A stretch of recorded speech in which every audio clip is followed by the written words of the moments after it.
ونؤمن به ونعوذ بالله من شرور أنفسنا ومن سيئات أعمالنا من يهده الله فلا مضل له ومن يضلل فلا هادي له ونشهد أن سيدنا ومولانا محمدا عبده ورسوله أما بعد فأعوذ بالله من الشيطان الرجيم بسم الله الرحمن الرحيم محمد رسول الله الذين أنعموا الشداء على الكفار رحماء بينهم تراهم ركعا سجدا يبتغون فضلا من الله ورضوانا سيماهم في وجوههم من أثر السجود ذلك مثلهم في التوراة صدق الله العظيم بلغنا رسوله النبي الكريم الأمين إن الله وملائكته يصلون على النبي يا أيها الذين آمنوا صلوا عليه وسلموا تسليما الصلاة والسلام عليك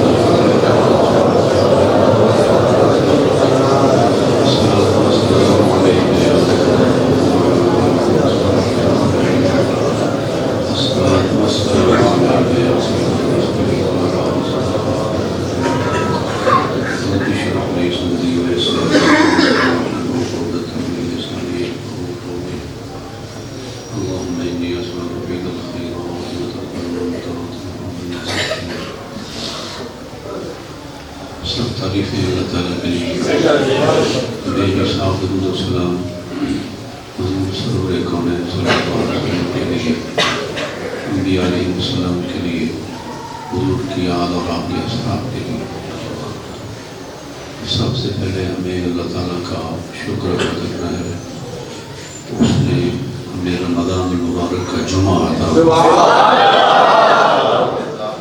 عطا جمعہ سارے دنوں کا سردار ہے رمضان سارے مہینوں کا سردار ہے اور قرآن ساری کتابوں کی سردار ہے یہ کتنے کرم کی بات ہے بیمار سے بیمار کمزور سے کمزور کوئی بھی چور رستہ نہیں تلاش کرتا کہ میں روزے سے بچ جاؤں تکلیف کے باوجود بھی لوگ روزہ رکھتے ہیں بہت زیادہ بیمار ہو اللہ تعالیٰ اس کو شفا دے غیر بات ہے وہ اس کے بس کی بات نہیں لیکن علامت کے باوجود بھی لوگ روزہ رکھتے ہیں تو رب کتنا خوش ہوتا ہے اور میری محبت یہ کہتی ہے کہ رب فرشتوں کو یاد دلاتا ہے کہ تم نے کہا تھا بندہ زمین پر جا کے لڑائیاں جھگڑے فتنے فساد کرے گا دیکھو وہ میرا بندہ وہ میری بندی اس نے عدالت کے باوجود بھی صبح سے شام تک کچھ نہیں کھایا میری رضا کے لیے اس نے کچھ بھی نہیں کھایا ایک بڑی اہم بات یاد رکھنے والی چونکہ بڑی بڑی عظیم شخصیات کے ایام ہیں یہ رمضان المبارک میں جو یقیناً ہمارے ایمان کا حصہ ہیں وہ شخصیات جن کے ساتھ محبت ہماری نجات کی ضمانت ہے آج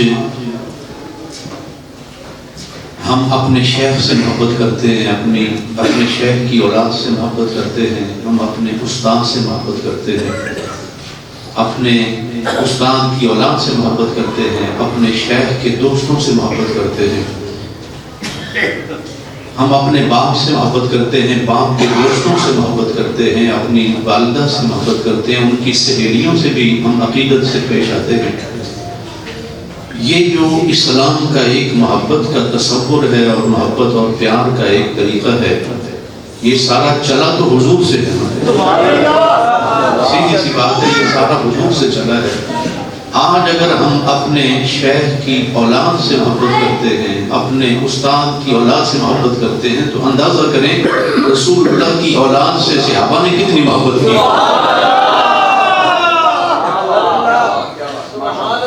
او میاں جب ہم اپنی محبت کو ایک دلیل کے طور پر پیش کرتے ہیں کہ ہمیں یہ محبت اسلام نے دی ہے، ہمیں یہ حضور نے فرمایا من لم یرحم صغیرنا ولم یوقر کبیرنا فلیس منا، جس نے ہمارے بچوں سے پیار نہیں کیا، ہمارے بزرگوں کا احترام نہیں کیا، اس کا ہم سے کوئی تعلق نہیں۔ جب یہ بات ہم کہتے ہوئے نہیں تھکتے تو اندازہ کریں کہ حضور کی آل نے صحابہ کو کتنا احترام کیا اور صحابہ نے ان کو کتنا پیار کیا۔ آج کچھ گروہ ایسے ہیں ان کا ٹکر چل رہا ہے کہ صحابہ میں اور اہل بیت میں بغض بیان کرو، لڑائیاں بیان کرو، فتنے بیان کرو، فساد بیان کرو۔ رب ایسی روزی سے محفوظ رکھے۔ تم فتنے پیدا کر کے، تم لڑائیاں اور فساد ظاہر کر کے اپنی دکانداری چمکا رہے ہو، تم سب جھوٹ بول رہے ہو، اللہ کا قرآن سچ کہہ رہا ہے۔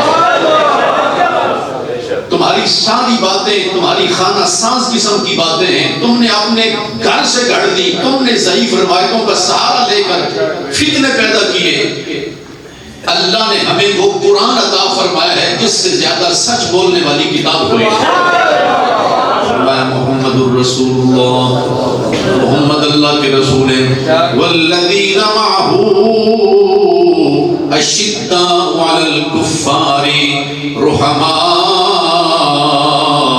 بینہم، محمد اللہ کے رسول ان کے ساتھی کافروں پر سخت ہیں، کافروں پر سخت ہیں، رحماء بینہم، آپس میں مہربان ہیں، آپس میں مہربان ہے۔ ہم قسم اٹھا سکتے ہیں، قسم اٹھا سکتے ہیں، مصطفیٰ کا ہر ساتھی آپس میں بڑے ہی مہربان ہے، آپس میں بڑے ہی مہربان ہے۔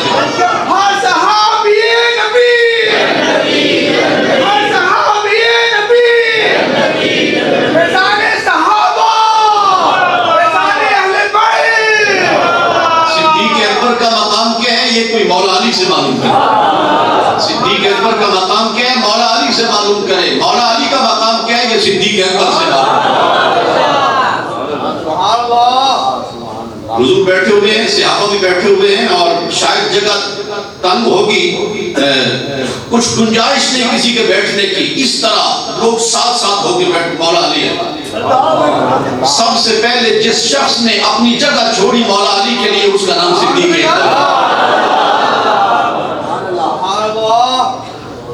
آج شیعہ ڈھونڈ رہے ہیں، ان کو کوئی کمزور پہلو نظر آئے، وہ صحابہ میں کوئی کمزور پہلو ڈھونڈ رہے ہیں، کوئی عیب تلاش کر رہے ہیں کہ اپنی دکانداری چمکائیں۔ خدا تمہیں ہدایت دے، حضور کی امت میں فتنے مت پیدا کرو۔ صدیق اکبر سے معلوم کرو مولا علی کا مقام کیا ہے۔ انہوں نے اپنی جگہ چھوڑ دی مولا علی کے لیے۔ حضور اکرم علیہ السلام نے فرمایا فضل والے ہی فضل والوں کو جانتے ہیں، فضل والے ہی فضل والوں کو جانتے ہیں۔ میں سنیوں سے کہوں گا مت جاؤ ایسے لوگوں کی مجلس میں جہاں بے ادبیاں بیان کی جا رہی ہوں۔ آؤ جی آپ کو ذکر اہل بیت سناتے ہیں، ہم اس سے ذکر اہل بیت سنیں جو ذکر اہل بیت کرے اور حضور کے یاروں کو گالی دے، وہ جائے جہنم میں ہماری طرف ہے۔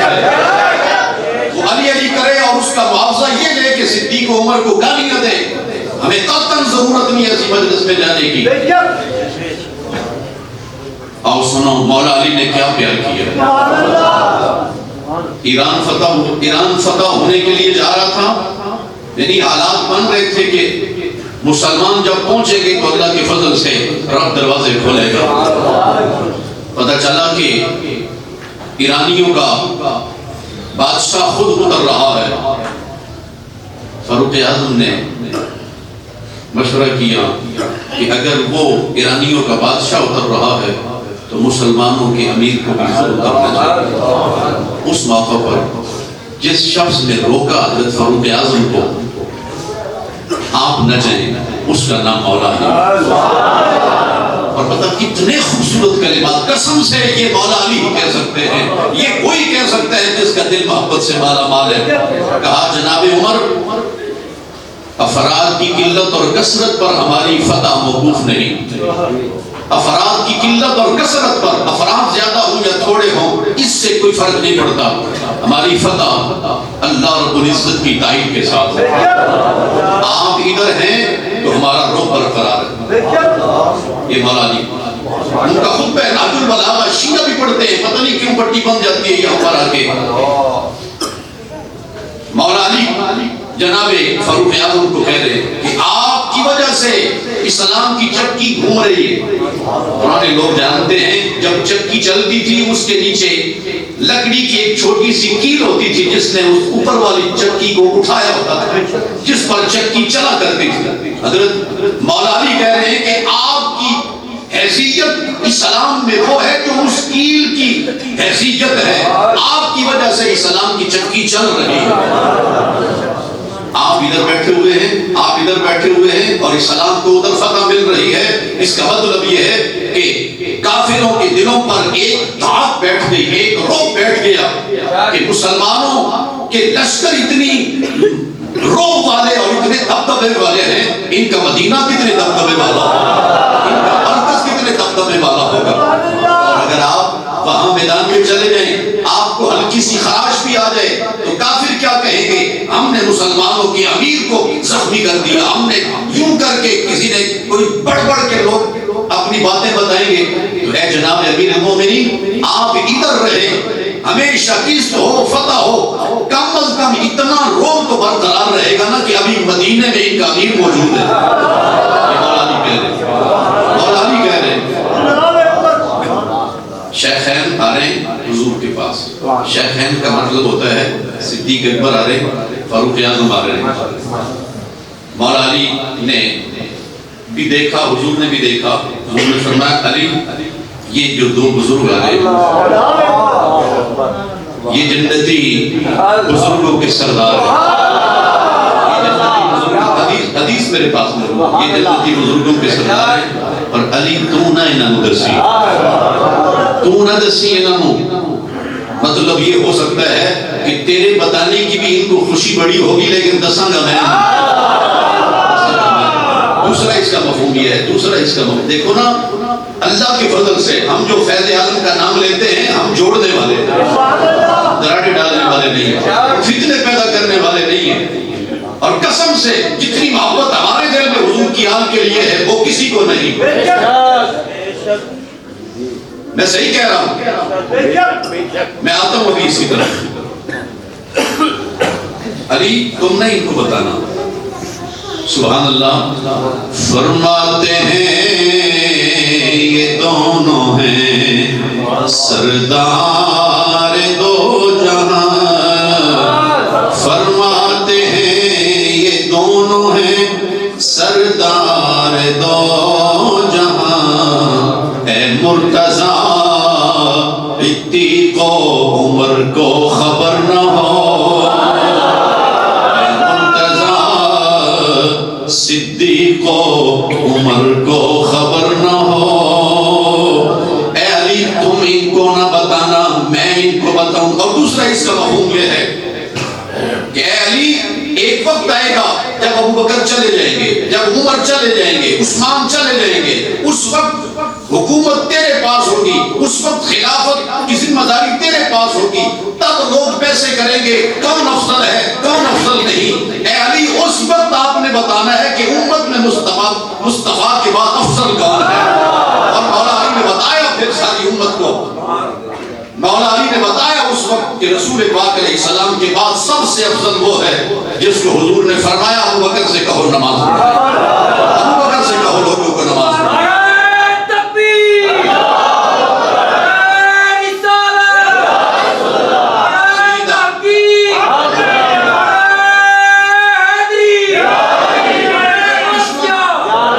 دشمن کی خوبی بھی کوئی نہیں بیان کرتا، دشمن میں کوئی اچھی بات ہونا لوگ وہ بھی چھپا جاتے ہیں، مگر قربان جائیں حضرت سیدہ خاتون جنت اور ام المومنین عائشہ صدیقہ میں پیار کتنا ہے، میں قسم سے کہہ رہا ہوں، عادت میری کوئی نہیں لیکن چونکہ اس سے بڑی ہمارے پاس بات ہی کوئی نہیں۔ خاتون جنت کو بازاروں میں اور گلیوں میں کسی نے چلتے ہوئے نہیں دیکھا، گھر میں دیکھا اور امہات المومنین نے دیکھا۔ جس نظر نے جتنے پیار سے حضور کو دیکھا اتنے پیار کے ساتھ خاتون جنت کو دیکھا. ام المومنین عائشہ صدیقہ کہتی ہیں میں نے مصطفیٰ کے بعد مصطفیٰ جیسی چال اگر دیکھی ہے تو خاتون جنت میں.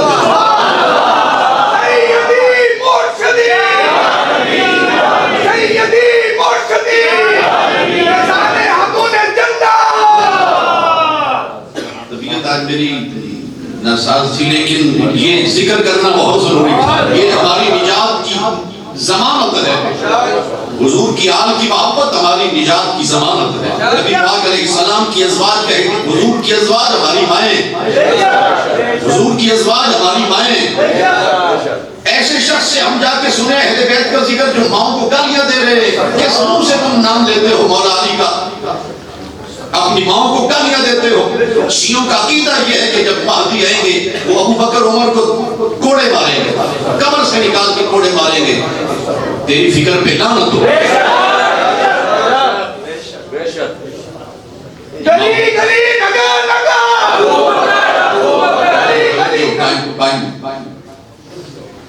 ساری امت کی اماں جان حضرت عائشہ صدیقہ رضی اللہ تعالیٰ عنہ نے فرمایا میں نے حضور کے بعد کسی کو مصطفیٰ جیسا چلنا اگر دیکھا ہے تو وہ خاتون جنت میں دیکھا. کسی کا بولنا مصطفیٰ جیسا دیکھا ہے تو وہ خاتون جنت میں دیکھا ہے. درود شریف.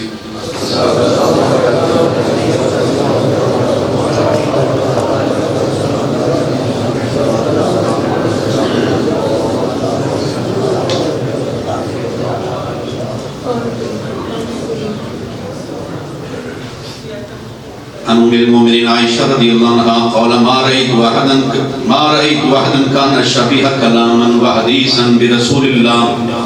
میں نے کسی کا کلام اور کسی کی گفتگو حضور جیسی نہیں دیکھی, صرف خاتون جنت کو دیکھا. وکانت اذا دخلت علیہ, جب خاتون جنت, یہ بھی ساری امت کی اماں جان بتا رہی ہے, اگر ان کے دل میں بغض ہوتا, اگر سیدہ عائشہ صدیقہ کے دل میں کوئی ان کے بارے میں کینہ ہوتا, قسم سے وہ یہ باتیں امت کو نہ بتاتی. حضرت سیدہ عائشہ صدیقہ کہہ رہی ہیں جب خاتون جنت آتی حضور ان کے پیار میں کھڑے ہوتے. سنیں حدیث کے الفاظ. کانت اذا دخلت علیہ قام الیہا, حضور اپنی صاحبزادی کے پیار میں کھڑے ہو جاتے. اس کا مطلب یہ ہے انہوں نے جتنے پیار سے رسول اللہ کو دیکھا ہے اتنے ہی پیار سے حضور کی لخت جگر کو بھی دیکھا. آج لوگ دراڑے ڈالیں اور ایسی باتیں ڈھونڈ کے لائیں کہ امت کے اندر فساد پیدا کرو. اپنے پاس رکھو اپنا علم, ہمیں ایسے علم کی ضرورت کوئی نہیں, ہمیں وہ علم چاہیے جو مصطفیٰ کی امت کو جوڑ رہا ہے, اور وہ احترام ہے جو امت کو جوڑ رہا ہے. فقبلہا, حضور اپنی صاحبزادی کے احترام میں کھڑے بھی ہوتے اور ان کے دستے ولایت کو چومتے, اپنی صاحبزادی کے ہاتھ کو چومتے. اور اس کا یہ مطلب بھی ہے حضور اپنی صاحبزادی کا سر چومتے. حضور اپنی قبلہا, یدہا کے الفاظ بھی ہیں, قبلہا, ان کا سر بھی چومتے. ورحب بها, اور ان کو مرحبا کہتے, خوش آمدید میری شہزادی. وأخذ بيدها, حضور ان کا ہاتھ پکڑتے. فأجلسها في مجلسه, جہاں حضور خود بیٹھتے اپنی صاحبزادی کو اپنے ساتھ بیٹھتے. اندازہ کریں نا, بیٹی ہے باپ کے گھر میں اور باپ اتنا پیار دے تو ہزار جان سے قربان ہونے کو دل نہیں کرتا. میرے بابا کتنا پیار کرتے ہیں, میرے ابو جی کتنی چاہت رکھتے ہیں میرے ساتھ, ان کو میرے آنے کی کتنی خوشی ہے. اور اللہ اکبر, حضور کی صاحبزادیاں 4 تھیں, ایک کر کے ان کا وصال ہو گیا. اب ان تمام صاحبزادیوں کی شکل اپنی سب سے چھوٹی صاحبزادی کی شکل میں مصطفیٰ کو نظر آتی. عرب کے لوگ بیٹیوں کے پیدا ہونے پر منہ بناتے اور پتہ نہیں کیا کیا, مگر رسول پاک علیہ السلام, سبحان اللہ, ایک اور لطف کی بات یاد آئی, حضور کے بیٹے سارے بچپن میں وصال فرما گئے, بیٹیاں زندہ رہیں, سب کے نکاح ہوئے. جن لوگوں سے جا کے لوگ ذکر اہل بیت سنتے ہیں وہ کہتے ہیں حضور کی صرف ایک ہی صاحبزادی ہے, تمہیں شرم سے مر جانا چاہیے, حضور کی شہزادیوں کا انکار کر رہے ہو, حضور کی شہزادیوں کا انکار کرتے ہو. 2 صاحبزادیاں حضرت عثمان ذی النورین کے نکاح میں, ایک صاحبزادی حضرت سیدنا علی مرتضیٰ رضی اللہ تعالیٰ عنہ کے نکاح میں کوئی مجھ سے 1000 محبت کرے اور میری اولاد کو تسلیم نہ کرے، وہ کس منہ سے میرے ساتھ محبت کا دعویٰ کرتا ہے؟ وَكَانَتْ هِيَ إِذَا دَخَلَ عَلَيْهَا، جب حضور ان کے پاس جاتے وہ بھی مصطفیٰ کریم علیہ السلام کے احترام میں کھڑی ہو جاتی اور رسول پاک علیہ السلام کے دست نبوت کو چومتی۔ یہ حضرت عائشہ صدیقہ اپنی آنکھوں دیکھا حال امت کو سنا رہی ہے کہ اس طرح پیار تھا، اس طرح محبت تھی۔ خاتون جنت اپنے گھر کی کسی ضرورت کے لیے کہ اپنے ابا جان کو اپنی ضرورت بتائیں کہ گھر میں مجھے کس چیز کی ضرورت ہے، وہ حضور اکرم علیہ السلام کے گھر میں حاضر ہوئی، حضور تشریف فرمانے۔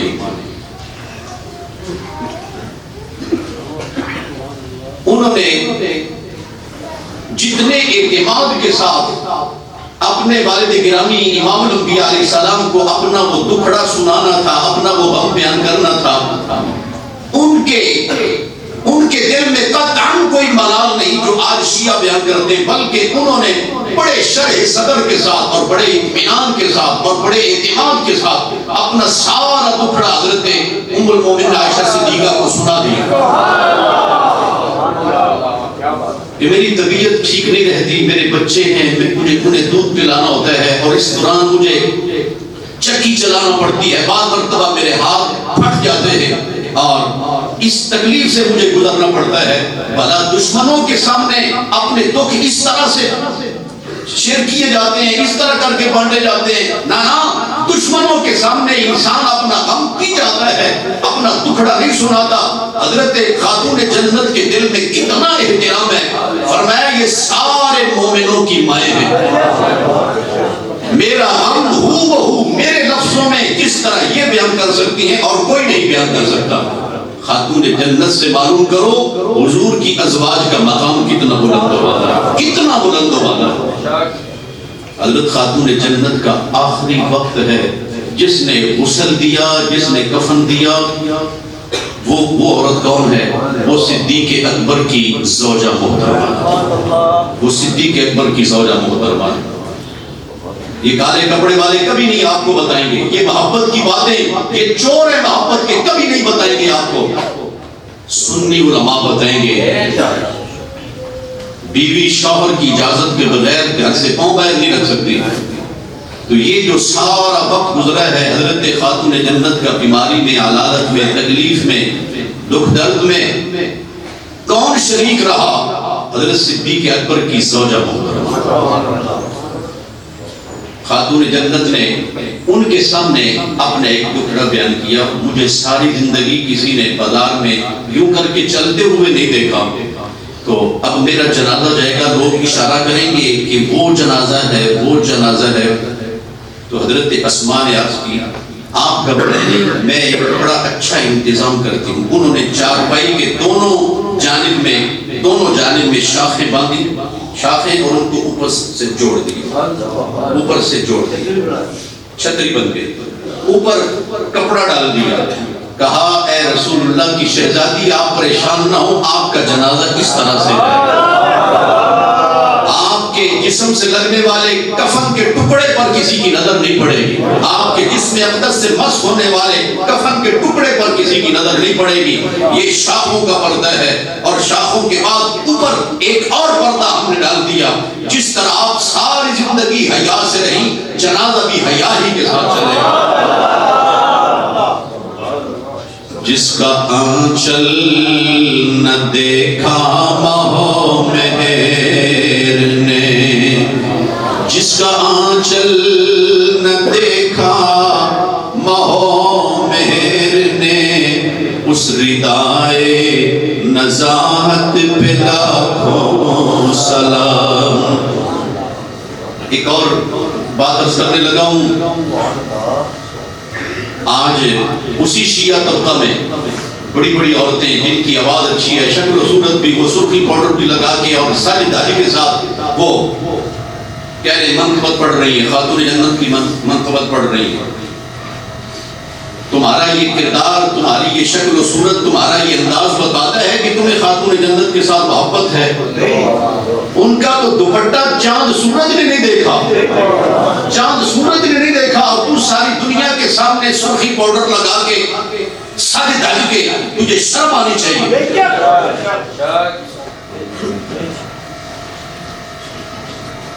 اور اسی طبقے میں ایک کلام یہ پڑھا جاتا ہے، نبی آسرا کل جہان دا، نبی دا آسرا امام حسین دی. یہ رسول اللہ کی بے ادبی ہے.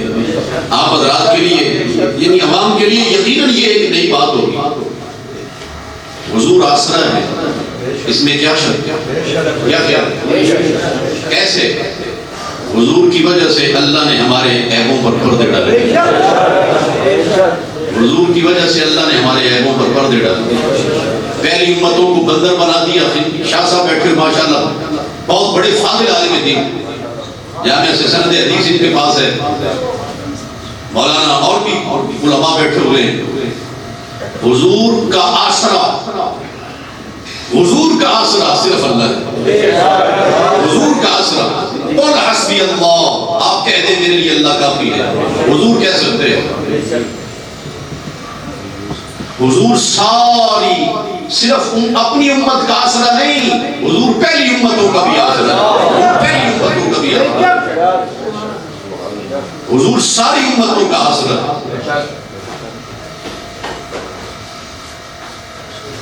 نبی آسرا ہے کل جہان دا، اس لیے یہ تو ٹھیک ہے، نبی دا آسرا امام حسین دی. حضور کی وجہ سے ہمارے عیب چھپے ہوئے ہیں. توبہ نعوذ باللہ، اس کا مفہوم مخالف کیا بنتا ہے کہ کچھ حضور کے بھی عیب ہیں جو خاتون جنت کی وجہ سے چھپے ہوئے ہیں. تیری اس گھڑی پر افسوس ہے جب تو پیدا ہوا تھا.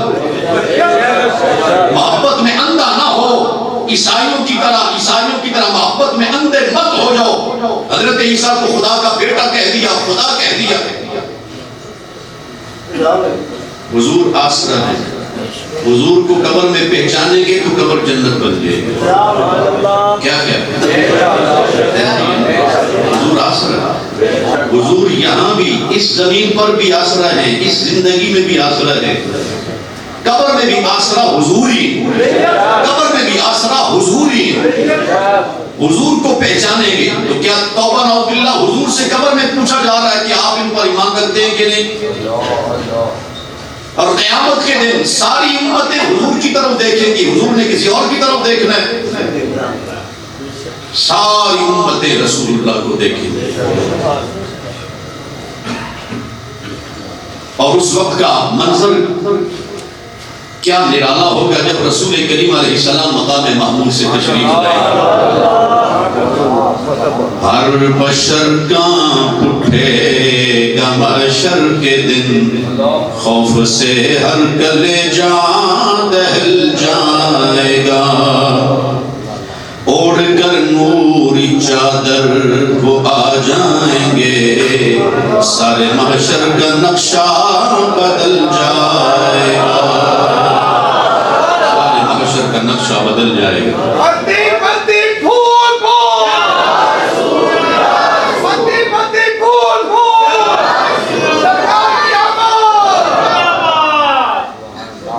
آئندہ جمعرات، جو جمعرات آئے گی وہ دن ہے ام المومنین حضرت سیدہ خدیجہ رضی اللہ تعالیٰ، سیدہ خدیجہ رضی اللہ تعالیٰ کا. وہ میں ان کے بارے میں بھی کچھ عرض کرنا چاہ رہا تھا، وقت بڑا مختصر ہے.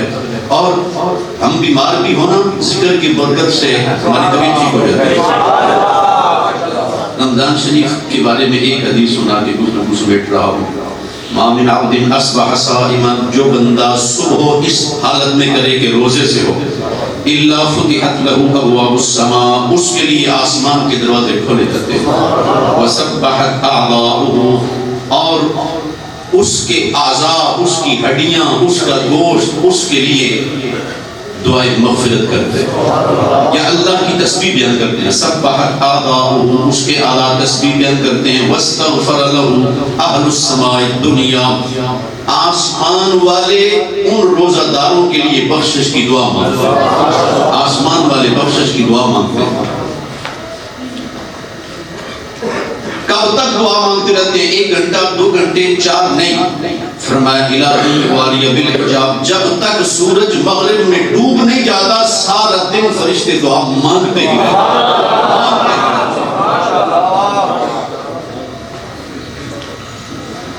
فَإِذَا صَلَّى رَكْعَةً أَوْ رَكْعَتَيْنِ، جب وہ 1 رکعت پڑھتا ہے، روزہ رکھ کے 1 رکعت پڑھتا ہے یا 2 رکعتیں پڑھتا ہے، اضاءت لَهُ السَّمَاوَاتُ، 7 آسمان اس کی نماز کے نور سے بھر جاتے ہیں. دوستو روزہ بھی رکھو، نماز میں سستی نہ کرو، نماز میں سستی نہ کرو. کوشش کرو مسجد میں آ کے نماز پڑھو. کسی عذر کی وجہ سے مسجد میں کوئی نہیں آ سکا، عذر ہے، کوئی بیمار ہے واقعتاً، گھر میں پڑھ رہا ہے، تو بھی انشاءاللہ العزیز اس کا عذر رب جانتا ہے، اس کی تکلیف رب کے علم میں ہے. 7 آسمان نور سے مالا مال ہو جائیں. وَقُلْنَا أَزْوَاجُهُ مِنَ الْحُورِ الْعِينِ، تو وہ مرد جنہوں نے روزہ رکھا جنت میں جو خوش شکل حوریں اللہ انہیں خدمت کو دے گا. یہ نور جب وہاں تک پہنچتا ہے تو وہ حوریں رب سے عرض کرتی ہیں اللہم اقبضہ الینا، یا اللہ ان کو ہمارے پاس لا، وہ ہمارے پاس ہیں. فقد اشتقنا الی رؤیتہ، ہمیں ان کی زیارت کا بڑا شوق ہے، ہمیں ان کی زیارت کا بڑا شوق ہے. اور حضور نے فرمایا وَإِنْ هَلَّلَ وَسَبَّحَ أَوْ كَبَّرَ، جب بندہ روزہ رکھ کے لا الہ الا اللہ پڑھتا ہے، سبحان اللہ والحمدللہ پڑھتا ہے، اللہ اکبر کبیرہ اللہ کا ذکر کرتا ہے، فرمایا 70,000 ملک یکتبون ثوابہ، 70,000 فرشتے اس کا ثواب لکھتے ہیں، 70,000 فرشتے ثواب لکھتے ہیں. دوستو ہمیں رمضان کی قدر کرنی چاہیے.